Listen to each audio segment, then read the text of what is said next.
Ceux qui ont été au plus près de la croix et de tout ce qui s'est passé à la croix, autour de la croix, ce sont les soldats. Ce sont les soldats et leur chef, le centenier, qui les accompagnait et qui lui seul était à cheval. Mais peu importe quant à ces précisions, mais les soldats ont vu tout. Ils ont assisté à tout, depuis le début, depuis le matin, depuis le prétoire. Ils ont tout entendu et ils ont tout vu. Ils ont même participé à flageller, à martyriser, à faire souffrir Jésus. Ils se sont même accordés avec ceux qui ont méprisé Jésus.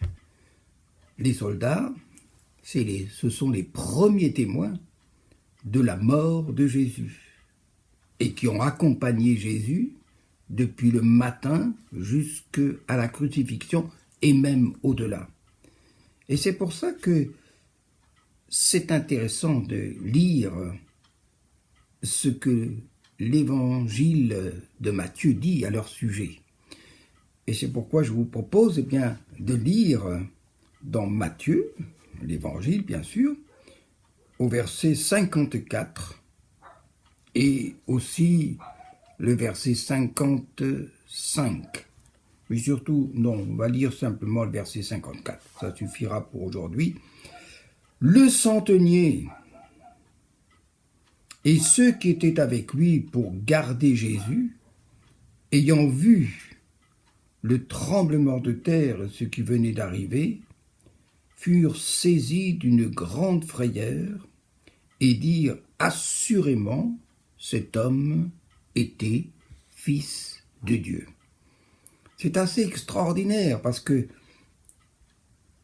les centeniers, il y en a vu d'autres. Les soldats, c'était leur métier, d'être durs, c'est pas forcément d'être méchants, mais ils n'avaient pas d'état d'âme, Ils obéissaient. Et Jésus, du reste, a salué la foi du centenier parce que il a dit, quand je dis à un soldat de faire ceci, il le fait. Quand je demande à un autre de faire cela, il le fait. Et il a dit,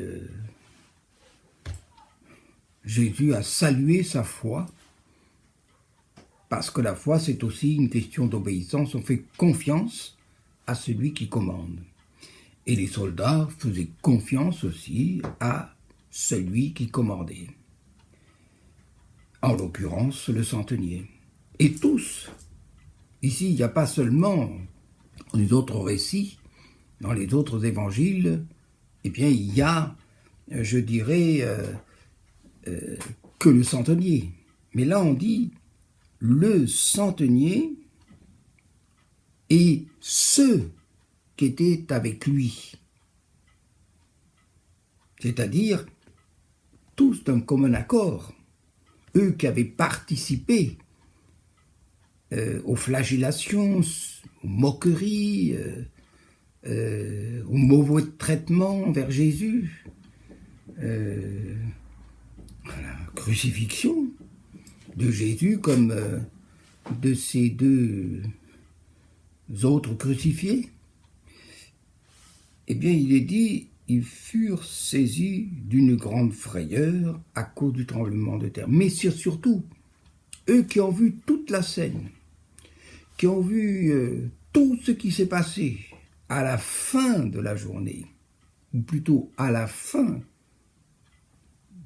de la vie de Jésus sur la terre, au moment où il rend son esprit et il dit « Père, je remets mon esprit entre tes mains », ça ils l'ont entendu. De même qu'ils ont aussi entendu Jésus qui a été crucifié injustement et il se rendait compte de tout cela, eh bien, qui, du haut de la croix, dit « Père, pardonne-leur, car ils ne savent pas ce qu'ils font. » Les soldats ont tout entendu. Ils ont entendu l'un des brigands mépriser, insulter, blasphémer, se moquer de Jésus. Et ils ont entendu aussi l'autre prendre sa défense. Nous, c'est normal. Nous sommes des criminels. Nous méritons cette peine. Mais lui n'a rien fait. Ils ont entendu la discussion, la conversation, le dialogue entre Jésus et le bon brigand. Celui qu'on appelle le bon brigand. Souviens-toi de moi quand tu viendras dans ton règne. Et ils ont entendu aussi Jésus lui dire « Tu seras avec moi dans le paradis aujourd'hui. » Ils ont été témoins de tout. Et puis alors il y a ces phénomènes, ces choses étranges qui se produisent, le soleil qui se cache, les ténèbres qui viennent à partir de midi et qui durent jusqu'à 3 heures de l'après-midi.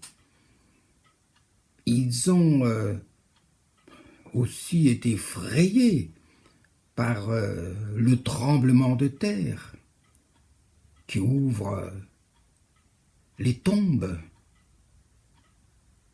Et nous en avons parlé. Ils ont été témoins de tout cela.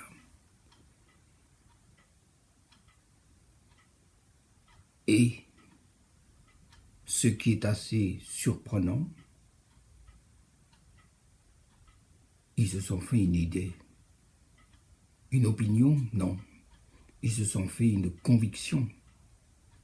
Et le centenier, avec les soldats, confesse assurément, cet homme était fils de Dieu. Au fond, tout ce que nous lui avons fait subir, c'est pas juste. Ce n'était pas un fils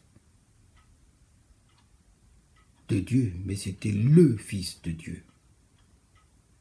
Eux, ils croyaient en plusieurs divinités, comme les Romains. Mais assurément, il était fils de Dieu. Ils l'ont tellement entendu pendant toute la journée. Ils ont entendu les gens dire « c'est un blasphémateur, c'est un outrageur, c'est un homme méchant, etc. » Ils ont entendu tout ça pendant toute cette journée. Ils ont entendu tous les colibés, toutes les vacheries, toutes les insultes, les crachats. Ils ont vu. Et quand ils voient Jésus, quand ils voient son calme, sa paix, lui qui souffre, lui qui est sanguinolent,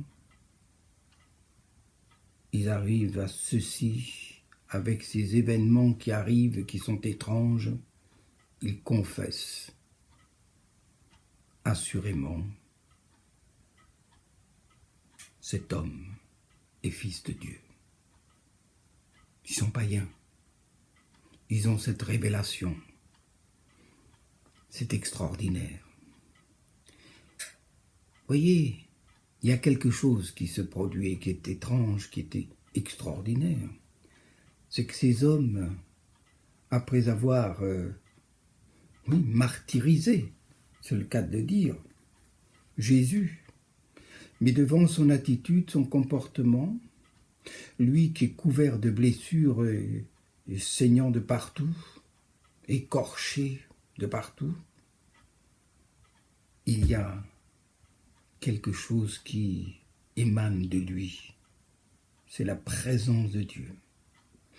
Et ça me fait penser à ceux qui sont persécutés et qui sont battus, malmenés, maltraités, par leurs geôliers, par leurs persécuteurs. Et c'est pour ça que Jésus dit, bénissez ceux qui vous persécutent. Et je suis sûr que Jésus n'a pas eu un mot, une parole de haine, de vengeance à l'égard de ces soldats, mais il les a bénis parce qu'ils ont obéi. Ils ont obéi aux ordres, même qui étaient injustes. Et c'est ce qu'il nous a appris aussi à faire. Bénissez ceux qui vous maudissent. Priez pour ceux qui vous persécutent. Et il l'a mis en pratique. Et il y a quelque chose qui s'est passé. Et ce qu'il a fait, ça a marché. Ces hommes ont été touchés.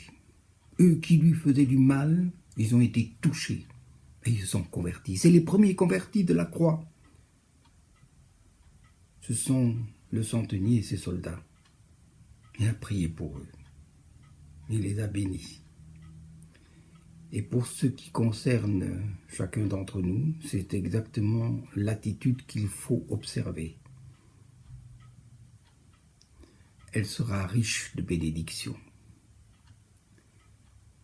Combien de persécutés qui ont prié pour leurs persécuteurs.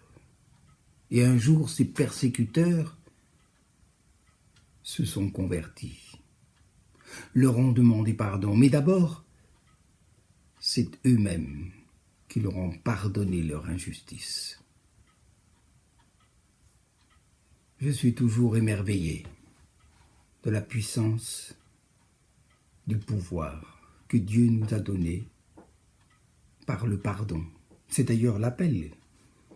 C'est d'ailleurs notre mission, d'aller par le monde et de prêcher la bonne nouvelle. Et la bonne nouvelle, c'est Dieu pardonne et vous pardonnez à votre tour. Faites-le et vous en verrez bientôt aussi tous les bénéfices et les bienfaits extraordinaires. Que Dieu vous bénisse.